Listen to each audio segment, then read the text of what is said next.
Welcome to Mindful Moments. Nourish your mind on the go. This audio uses AI narration to present our original book analysis.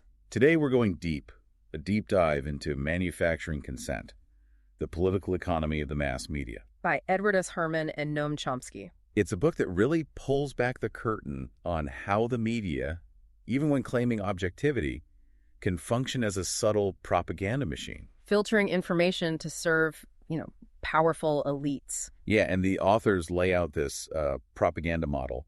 It outlines 5 filters that really influence the narratives we see in the media. And it all starts with really the structure of media ownership itself, size, ownership, and profit orientation. Think about all the massive media mergers that have happened. I mean, back in 2008, there were, 24 firms controlling almost all the media most Americans saw. Yeah, and with the rise of the internet and digital media since then, that consolidation is only intensified. So we've got a handful of companies essentially controlling the lens through which we see the world. Exactly, and these companies are ultimately driven by profit, right? And that can often come at the expense of unbiased reporting. Which leads us right to the second filter, advertising as a primary revenue source. Huge for these outlets, so dependent on ad revenue that they become beholden to corporate interests. So they favor content that aligns with, generally conservative values and avoid anything that might challenge those activities or disrupt the buying mood, as the authors put it. It's a subtle form of influence, but it's really powerful. Definitely. And this leads to less programming that really digs into those corporate practices, especially when they might be harmful or controversial. The third filter then goes on to examine the media's reliance on official and corporate sources. And it makes sense. These sources are readily available, they're perceived as credible, offer access and expertise. But this dependence often leads to, the uncritical acceptance of official narratives. And, kind of pushes out alternative perspectives. You go with the official story, especially when it comes from sources deemed authoritative. But what about all the other voices out there? Right, the ones that challenge the status quo. Exactly, that's where the fourth filter comes in. Flack and the enforcers, right? Yeah. Media outlets can face intense backlash, flack, when they challenge those established narratives. That could be lawsuits, boycotts, smear campaigns, you name it. A real chilling effect where journalists and media outlets shy away from stories that could rock the boat, knowing the potential consequences. And you've got powerful organizations like the U.S. Chamber of Commerce with those vast lobbying and public relations networks. They can put on the pressure to enforce the preferred narrative. Absolutely. And then we come to the fifth filter, maybe a bit surprising at first, anti-communism. Anti-communism as a control mechanism. Yep, even after the Cold War. But how is that still relevant? It serves as a potent ideological tool, to discredit dissenting voices and justify actions that align with elite interests. So anyone who challenges established power structures or advocates for policies seen as sympathetic to, communist states is framed as a threat. Exactly. Label someone a communist or even sympathetic to communist ideas, and you can effectively delegitimize their arguments regardless of their validity. Wow. Powerful way to silence opposition and maintain control. It really is. So we've got these 5 filters all working together, subtly shaping the media landscape and pushing certain narratives to the forefront. But do Herman and Chomsky give any specific examples of how this plays out? In the real world, I mean. They do. They delve into a bunch of case studies, analyzing media coverage of various historical events. They use that lens of their propaganda model. And one that stands out. Their analysis of the Indonesian occupation of East Timor, a brutal conflict with a ton of human rights abuses. So how did the U.S. media handle this? Herman and Chomsky argue they largely downplayed the Indonesian atrocities while kind of emphasizing any alleged abuses by the East Timorese resistance. And they link that to the close relationship between the U.S. government and the Indonesian regime at the time. So even though Indonesia was committing horrific acts, the media narrative was skewed to protect U.S. interests. And to maintain that alliance, yes. They point to things like the media using passive voice and sanitized language when describing the Indonesian massacres. Which was very different from the language used to describe atrocities committed by, enemy regimes like Pol Pot's Cambodia. Right. The way a story is told can completely change our perception of events. Yeah, it's disturbing, especially when we're talking about genocide. It really highlights the power of language and framing. In shaping public opinion, I mean. The words we use and the way we construct these narratives have a profound consequence. Definitely. Okay, so we see how this propaganda model applies to coverage of international conflicts. But what about domestic issues? Well, they dedicate a good chunk of the book to the media coverage of the chemical industry. An industry with a lot of power and influence, for sure. Exactly. They argue that the coverage often normalizes the industry's practices despite potential health and environmental risks. So instead of scrutinizing these practices and holding the industry accountable, the media presents a narrative that downplays the risks. Right, like the lack of independent safety testing for most chemicals on the market. That's often ignored or glossed over in coverage. It's like this assumption. If a product's on the market, it must be safe. Which is a dangerous assumption to make. It is, and it's like the potential harm is just not part of the story. Right. So if the media is susceptible to these filters, can we ever really trust it to be objective? That's the big question Herman and Chomsky grapple with. They argue that the structure of the media system itself just inherently promotes bias, even without overt censorship. So it's not about individual journalists intentionally pushing an agenda. It's systemic, built into how the media operates. And they point to things like the selection of right-thinking personnel, internalized preconceptions, and that constant pressure to conform to organizational norms. Yeah, the system is designed to weed out those who might challenge the status quo. And if everyone in the system is operating under these same constraints, you're going to get a biased perspective. It is a sobering thought. Yeah. It forces us to be more critical consumers of media, question those narratives, and seek out different perspectives. Absolutely. It really is. I mean, if we're constantly being fed, a skewed perspective, how can we possibly form real opinions about the world? Right. Especially with complex and often very emotionally charged issues. Like war. Exactly. Herman and Chomsky's analysis of media coverage during the Vietnam War is particularly relevant here.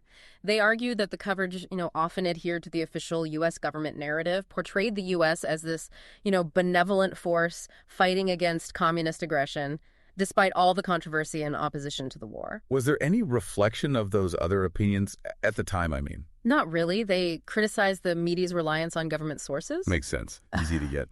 Right. And the limited coverage of Vietnamese perspectives, especially those critical of the U.S. involvement, it's like we were only getting one side of the story. The side that justified the war effort. Yeah. The media kind of amplified the official narrative instead of questioning it, even when that narrative was based on shaky ground, like with that whole Gulf of Tonkin incident. Yeah, which we know now was largely fabricated. Exactly. It was used to manipulate public opinion and drum up support for the war. And the media played a key role. A key role in that manipulation, yeah. It's a reminder of how powerful propaganda can be, especially when it's disguised as news. And unfortunately, this pattern of bias isn't limited to the Vietnam War. Right. We talked earlier about the Indonesian occupation of East Timor. Herman and Chomsky also discuss how coverage of that downplayed Indonesian atrocities, again, likely due to the U.S. government support for the Indonesian regime. We see this alignment between media narratives and U.S. foreign policy objectives again and again. And the bias can manifest in, subtle ways, for instance, through language choices. They point out that the media often use passive voice and euphemisms when describing Indonesian violence. Which all tap It off. sanitized the brutality of the occupation. It really makes you wonder, if the media isn't holding these powerful institutions accountable, then who is? Well, Herman and Chomsky would argue that a truly free and independent press is essential for a functioning democracy. Well, I see. But achieving that ideal requires a more engaged and informed citizenry. It's not just about critiquing the media. It's about us being more critical consumers of information ourselves. Exactly. But that can be challenging. We're bombarded with information from all sides. So where do we even start? Well, first and foremost, we need to be aware of the filters that Herman and Chomsky lay out. By understanding how these filters work, we can recognize the subtle ways bias can sneak into media coverage. Being more attuned to things like sourcing, framing, and language choices. Exactly. Who's being quoted? What perspectives are being privileged? What kind of language is being used? These are all clues. It's important to remember that the absence of certain voices or perspectives can be just as telling. If we only hear from official sources, or if certain viewpoints are consistently excluded. Huge red flag. It's about being critical, discerning, not just passively absorbing what's in front of you. We need to be active in this process, engage with the material, question assumptions, seek out different sources of information. So where can we find those alternative sources? Because mainstream media really does dominate the information landscape. There's a growing number of independent media outlets that offer a different take on events. They often have fewer constraints. They're more willing to challenge those established narratives. So we're talking independent news websites, podcasts. Yeah, community radio stations, activist publications. It's about diversifying your media diet, seeking out voices that might not be represented in the mainstream, expanding your horizons, and exposing yourself to a wider range of perspectives. And, just as importantly, supporting those outlets. The ones doing the work, right. Right, holding power accountable. Because a truly free and independent press is essential for a healthy democracy. Absolutely. The more we support outlets that are committed to, truth-telling and challenging the status quo, the better off our democracy will be. Okay. Are there any other tools or strategies we can use to become better consumers of media? More critical? One powerful technique is what's called lateral reading.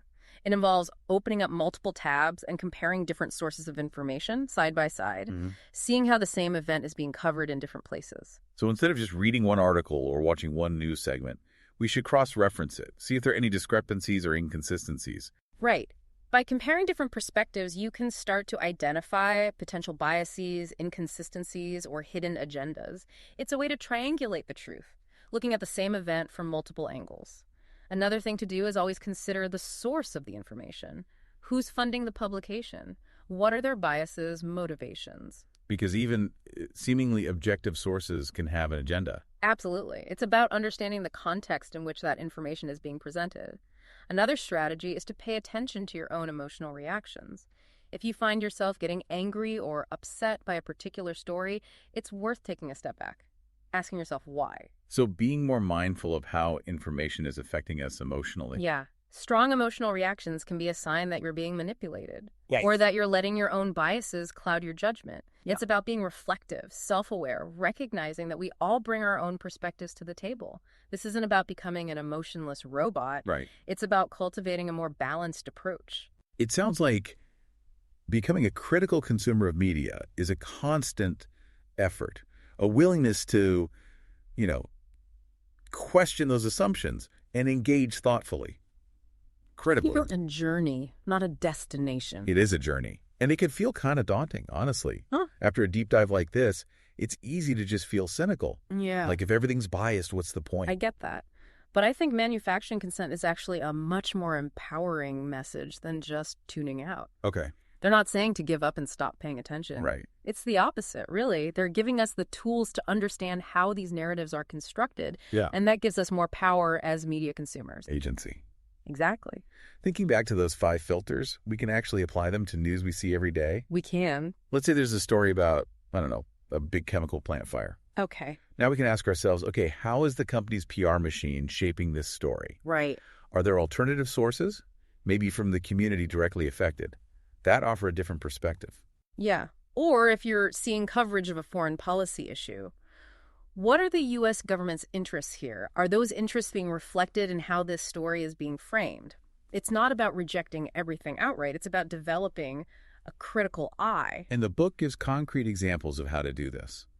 Their analysis of the East Timor coverage, it really shows how seemingly small language choices, like using passive voice, can completely shape our understanding. And they connect those choices back to the bigger political context, like U.S. support for the Indonesian regime helps us see those forces at work. It all starts with that awareness.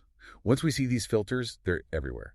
And that awareness is empowering because it gives us the tools to resist manipulation and form, our own informed opinions. It's like learning a new language. Once you understand the grammar, you can break down sentences and understand the meaning.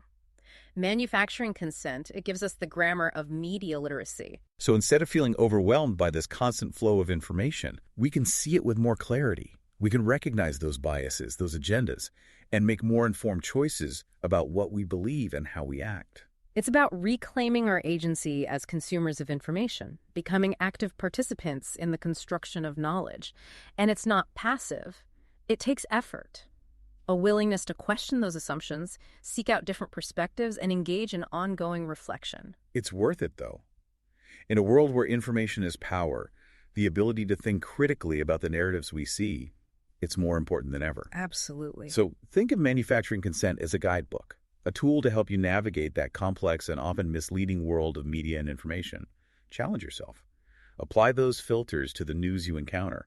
Question those narratives and actively seek out a diversity of voices and perspectives. It's an ongoing process. The more you practice, the better you'll become at recognizing bias, separating truth from fiction, and forming your own judgments. If you're ready to dive deeper into Herman and Chomsky's analysis, we've included a link to purchase the book in the show notes.